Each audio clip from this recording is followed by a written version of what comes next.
ভাগ বা তার চেয়ে কম মানুষ ভোট কেন্দ্রে গিয়েছে। সেখানেও নির্বাচন কমিশন বলছে ধান কাটার জন্য নাকি মানুষ যায়নি। আগের দিনে রাজা বাদশাদের দরবারে ভার থাকতো, গোপাল ভাঁড়ের নাম শুনেছেন। এই গোপাল ভাঁড়দের কাজ ছিল মজার মজার কাহিনী শুনিয়ে রাজাকে আনন্দ দেওয়া, রাজা যাতে হাসতে পারে। আমাদের এই নির্বাচন কমিশন একটা গোপাল ভাঁড়ে পরিণত হয়েছে। মানুষ এই সরকারকে প্রত্যাখ্যান করে ভোট কেন্দ্রে যায় না, সেটা না বলে সে বলে ধান কাটতে গিয়েছিল এই জন্য মানুষ ভোট কেন্দ্রে যায়নি। এতে নিশ্চয়ই তার যারা নিয়োগকর্তা, তার যারা প্রভু, তারা অনেক বেশি খুশি হয়েছেন। গোপাল ভাঁড় তার উপযুক্ত পুরস্কার পাবেন। প্রিয় বন্ধুগণ, দ্বিতীয় ইস্যুটি হচ্ছে বিদ্যুৎ। কুইক রেন্টালের কথা বলা হয়েছে। কুইক রেন্টাল মানে হচ্ছে আমাদের দেশে বিদ্যুৎ সাপ্লাই করার জন্য প্রাইভেট কোম্পানিকে ইন্ডাস্ট্রি খোলার জন্য অনুমতি দেওয়া হয়েছে। তাদের বলা হয়েছে তোমরা 29,000 মেগাওয়াট বিদ্যুৎ আমাদেরকে দিবা। 29,000 মেগাওয়াটের জন্য টাকা তাদেরকে আমরা দিচ্ছি, প্রত্যেক মাসে বিল দিচ্ছি। তারা সেই কোম্পানি, তারা সবগুলো আওয়ামী লীগের নেতা এবং কিছু হচ্ছে ভারতীয় কোম্পানি। তারা বাংলাদেশে বিদ্যুৎ দেয় 1400 মেগাওয়াট, টাকা নেয় 2900 মেগাওয়াটে, 29,000। তার মানে বিদ্যুৎ উৎপাদন না করে তারা আমাদের টাকাটা নিয়ে যাচ্ছে। সরকার যদি দেশপ্রেমিক হতো তাহলে তাদেরকে বলতো, বেটা তোরা যে আমাদের কাছ থেকে বিদ্যুতের টাকা নিয়ে সেই বিদ্যুৎ গেল কোথায়, আমাদেরকে বিদ্যুৎটা দাও। তাদের কাছ থেকে বিদ্যুৎ আমদানি করে না, তারা কোনো বিদ্যুৎ উৎপাদন না করে টাকা নিয়ে যায়। আর আমাদের দেশে গ্রামে গঞ্জে দিনের পর দিন বিদ্যুৎ থাকে না, ঢাকা শহরে বিদ্যুৎ থাকে না। এই বিদ্যুৎ না থাকার দায়ে আমাদের যে কোম্পানি থেকে বিদ্যুৎ পাবার কথা তাদেরকে বাদ দিয়ে আরো নতুন কোম্পানির কাছ থেকে টাকা দিয়ে বিদ্যুৎ আমদানি করতে চায়। কারণ আবার যদি আমদানি করতে যায় সেখানেও তারা টাকা মারতে পারবে, লুটপাট করতে পারবে। আজকে রাজনৈতিক দল হিসেবে আপনাদেরকে আমরা সেই কথাটা বলতে এসেছি যে দেখুন, এরা যে লুটপাট করে বড়লোক হচ্ছে, কিভাবে হচ্ছে।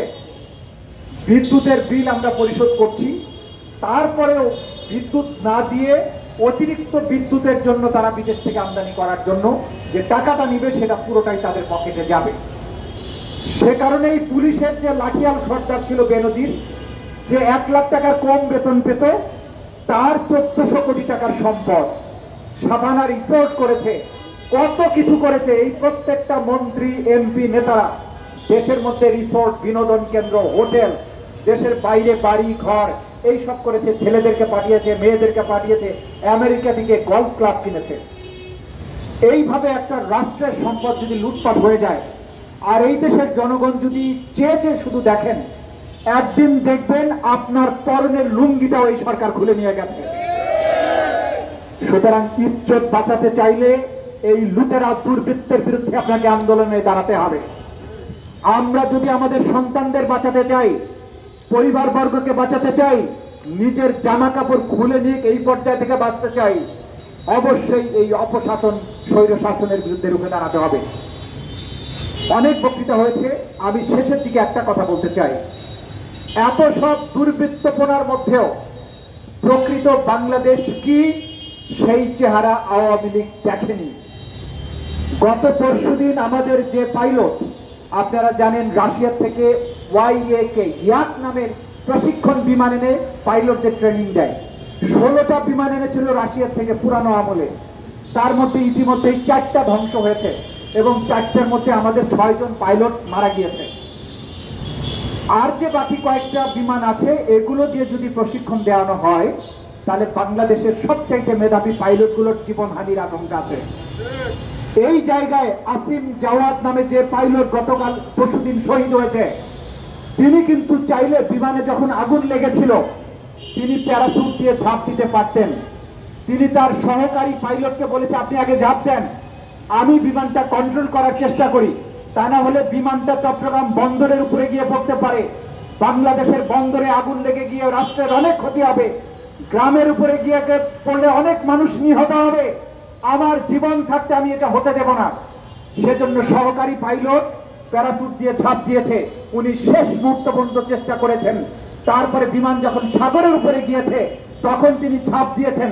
যদিও তিনি প্যারাসুট দিয়ে নামতে পেরেছেন, কিন্তু তাকে বাঁচানো যায়নি।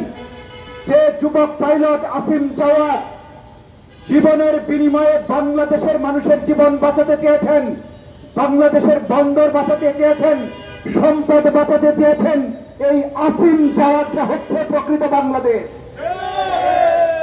আজকের তরুণ প্রজন্ম, আজকের এই দেশের সাধারণ মানুষ হচ্ছে এই আসিম জাওয়াদদের ভাই, যারা জীবনকে বাজি রেখে দেশকে বাঁচাতে চায়।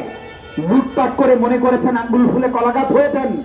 যেদিন আসিম জাওয়াদের মতো যুবকদের মুখোমুখি হবেন, আপনাদেরকে বঙ্গোপসাগরে ওই ধ্বংসপ্রাপ্ত রাশিয়ান বিমানের মতো পাতালে নিক্ষিপ্ত হতে হবে। সেই দিনের জন্য আপনাদেরকে প্রস্তুত থাকার আহ্বান জানাচ্ছে।